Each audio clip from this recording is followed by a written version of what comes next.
रिलायंस के बारे में भाई ज़्यादा कुछ बताने की ज़रूरत नहीं है। रिलायंस का नाम सुनते ही सबसे पहले नाम आता है मुकेश अंबानी जी का, और वो आपको पता ही है एशिया के सबसे अमीर आदमी हैं। अब काफ़ी दिनों पहले अब बातें उड़ी थी, अब पता नहीं कितनी सच्चाई थी कितना क्या था। और ज़्यादा पॉलिटिकल व्यू में मैं जाऊंगा नहीं। काफ़ी किसान आंदोलन हुए थे, स्ट्राइक्स हुई थी, वहाँ पे लोगों ने कहा था कि भाई अंबानी अडानी जी की जो भी संपत्ति बढ़ी है वो मोदी जी की वजह से बढ़ी है। तो इस पे मैं कोई कमेंट्स नहीं करना चाहूँगा। ये भाई लोगों के व्यू थे जो किसान आंदोलन में थे, और इसको मैं छोड़ता हूँ अब यहीं पर, उसकी बात करूँगा बाद में, पहले वीडियो में बने रहें। तो वही खबर पे आ जाते हैं। तो जो खबर है, एक combination of play between petrochemicals retail and Jio stand out today for Reliance. और जो पूरी थीम्स निकल के आती है यहीं से निकल के आती है।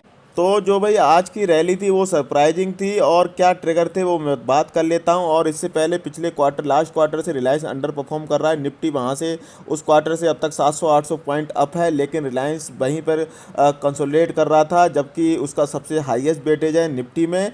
और अभी रिलायंस क्यों भागा है इसके बारे में थोड़ी बात कर लेते हैं। तो पेट्रोकेमिकल प्रोडक्ट के प्राइस ऑल टाइम हाई के आसपास चल रहे हैं, डीकेड के हाई पे चल रहे हैं, और पॉलीमर के प्राइस भी भाई काफ़ी ज़्यादा अप हो रखे हैं। तो ये एक कारण था, और इसको फॉरेन ब्रोकरेज ने सुबह भाई इस न्यूज़ को रिलेट किया था इसी चीज़ से, इसलिए भाई रिलायंस भागा है काफ़ी तेज़। अभी आपने हाल फिलहाल में देखा होगा बीपीएसएल के कितने शानदार धमाकेदार रिजल्ट आए थे, आईओसीएल के भी, इंडियन ऑयल कॉरपोरेशन के भी अच्छे खासे रिजल्ट आए थे। तो जब पीएसयू कंपनियां इतने धमाकेदार रिजल्ट पेश कर रही हैं, और रिफाइनिंग कंपनियां हैं, ये भी तेल की कंपनियां हैं, तो फिर रिलायंस तो भाई मार्केट लीडर है हर जगह का, और रिलायंस तो काफ़ी धमाकेदार भाई इसमें भी करेगा, इस सेक्टर में भी।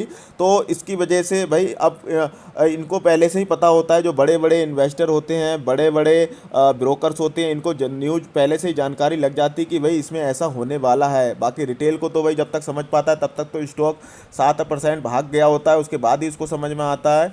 और आपको पता है कि भाई कंज्यूमर डिमांड काफ़ी बढ़ रखी है, जबकि कोविड के रिस्ट्रिक्शन चल रहे हैं, और खुलेंगे रिस्ट्रिक्शन तो और ज़्यादा बढ़ेगी। और जिस तरीके से मेटल के भाई दाम बहुत ज़्यादा बढ़े हैं, उससे प्लास्टिक इंडस्ट्री में भी बूम आ सकता है, और प्लास्टिक भाई उसका एक ऑप्शन बन सकता है मेटल का। तो जिसकी वजह से भाई डिमांड बढ़ेगी उसकी भी। तो रिलायंस क्या करेगा, रिलायंस भाई वेरियस पॉलीमर और पॉलिस्टर भाई प्रोडक्ट मैन्युफैक्चर करता है, जो भाई प्लास्टिक बनाने में काम आते हैं। तो यहाँ से भी भाई इनके बूम होने की संभावना है। और बात करें रिलायंस के टेक्सटाइल एक्सपोर्ट की, तो वो भी काफ़ी पिकअप हो रखा है, और पॉलिस्टर चैन भी काफ़ी गेन की है। तो ग्लोबल मार्केट में काफ़ी डिमांड है इन चीज़ों की भी, और इस वजह से भाई रिलायंस भागा है। और रिलायंस की बात करें, रिलायंस जियो की, तो वो भी एक अच्छा भाई आर्म्स है रिलायंस का। और जब कंपनी घाटे में भी थी, ऑयल एंड पेट्रोकेमिकल वाली, जब उस पर कुछ लॉसेस हो रहे थे, तब भी जियो संभाला हुआ था इनको। और अब तो जियो और ज़्यादा अच्छा बेटर हुआ है, और आरपी उनका बढ़ा हुआ है।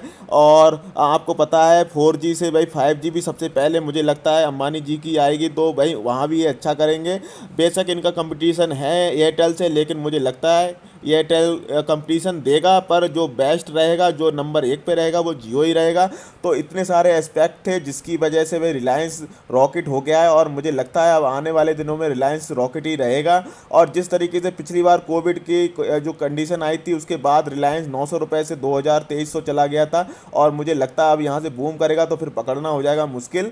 और जिसने भाई खरीदा था उस समय, जब भाई रिलायंस बुरी दौर से गुजर रहा था, रिलायंस एक कंसोलिडेशन के फेज से गुजर रहा था, और उस समय जिसने लिया है, जिसने बुरे वक्त में साथ दिया है रिलायंस का, भाई वो अब प्रॉफिट को इंजॉय करेगा, रिलायंस अब उसका साथ देगा।